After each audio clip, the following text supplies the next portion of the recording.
Hello everybody, welcome back. My name is Cassie. I am the Evil Secret Ninja, and I talk about books and review books on my channel. And today I am going to review a spoiler-free review for Malice by John Gwynn. And this is the first book in the Faithful and the Fallen series. This is my first book by John Gwynn, and I really enjoyed it. So there were a couple of characters that we're following in this book. We follow Corbin, who is a boy who dreams about becoming a knight, and he's kind of like right at the age where a lot of people are getting to be a knight before him, and they're doing their training, and he just kind of has to wait his turn. He certainly has some problems with some of the other boys, and they pick on him a little bit, and they're a little bit tougher than him, so they tend to beat him up a little bit. He goes on, I guess you could say he has some kind of little adventures. Like he hears something in the woods, and he goes to the woods and finds this a wolfen who is stuck in the mud, pulls the wolfen out of the mud to see that it is a female that's pregnant. He runs into her later after the pups have been born in a pretty bad incident where all of the wolfen in the pack are killed except for the pup, and he decides to raise the pup. He's definitely follows some other people. There's kind of a war band going out, and they're discovering that giants who once ruled were once all over the land until people came and pretty much killed them off and drove them back, that they're starting to emerge from their homeland again, and they're coming after them.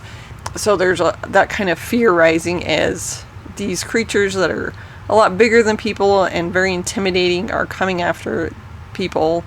And I won't say like I fully get like what their purpose is. It sounds like they want to regain their homeland, but there's actually something more sinister going on, and there's some prophecies with regard to it that some people are trying to figure out.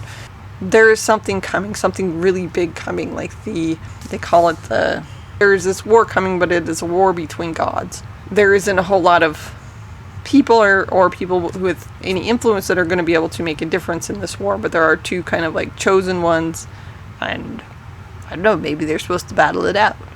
I presume that's stuff that's going to happen in future books. So some of the things that I kind of pulled out of this book, so there was one of the characters was named Evenus, and he's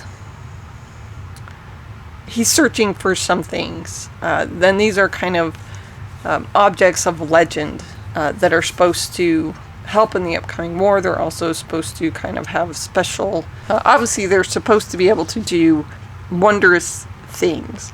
And so he's kind of in search of these objects because he believes that he can save his wife who is dying. We certainly see him as the things that happen to him and his grief and his anger over what is going on in his life is infecting everyone around him, and how it has turned him, let's say it has turned him into somebody that he never was, as much as his wife protected him from becoming something terrible. And when he lost her, there was no longer any protection, no longer anything to protect him from becoming somebody else, and the grief just obviously made things worse. So there is definitely like a line between, like, we do have like our good and bad. I mean, all of the characters are pretty layered, and they don't always make the best choices. Corbin definitely gets himself into some scrapes and things that, although as a young person, I can see like it's often problematic, kind of reflecting of his age and the things that he would do. He ends up being trained by the healer of the town because he was dared to sneak into her house and steal something, and she caught him and decided, well, I'll let you do this, or take this item and show your friends, but now you are my apprentice. And she's considered a witch and everything, so now he has to go work for the witch. And it's a little bit, like, at first she's rather intimidated and finds that she's not what people think. and he's learning all sorts of things from her, which I'm presuming are going to help him later on. And he also finds, Corbin finds that there's more to being a hero than just being a warrior, and what that's all about, to be somebody who protects people and has to make some really tough choices. So I really liked all the characters and kind of their own little stories and quests that they were going on for their development as a person. One person obviously sliding downwards, one person going upwards and trying to become a better person, and then obviously some of the people that we're starting to figure out are part of this prophecy that also kind of has a flavor of its own.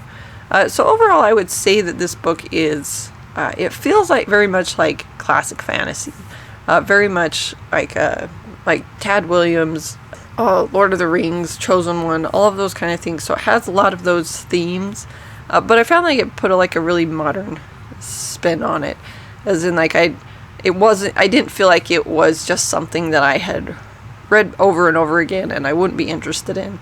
I really like the author's writing style and how he kind of spun his tale. And so it had a lot of, obviously, things that were his own that he brought into it. I think sometimes when we read fantasy, and if you've read the older fantasy, you can always tell, like, this was based on this was based on this.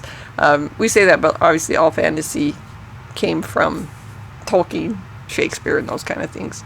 But this one really thankfully it has kind of its own flavor, so it's not like you feel like you're reading the same story or the same thing over and over. So I really did enjoy this book. I liked the characters, I liked the story, and I could certainly see where parts of it were taken from other places. You know, a person who is raising a wolf, where have I heard that before? A person overcome with grief, who is and that grief has turned him into something else, and has consumed them and is consuming everyone around them. Very common theme, but actually a very realistic thing, as in, like, this is something people do when they're grieving. So that was also a great theme. And I did, where people came to a land, there was already something living there. In this case, it was giants. They had to fight off the giants and push them aside, and now those people that they thought were conquered, the giants they thought were conquered, are now coming back to them, which again is a theme that I've read a lot in Tad Williams. It's also a Song of Ice and Fire theme. With the Song of Ice and Fire, obviously it's the White Walkers. With Tad Williams, it's the Fae. And I'm mainly presuming that these were really based on perhaps like the same historical era, and that the political intrigue and everything that we had going on in that area, and that time in history and those stories are now being adapted to these great fantasy books and series that we absolutely love.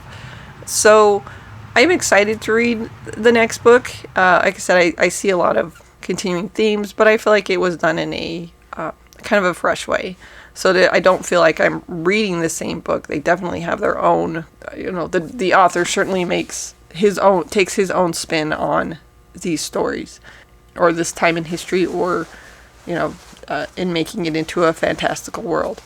Alright, so that is kind of my review of Malice by John Gwynn. I'm excited to continue this series and see what it's about, and probably when I'm done with the series, I'll do a series review and just kind of give my overall thoughts of the series.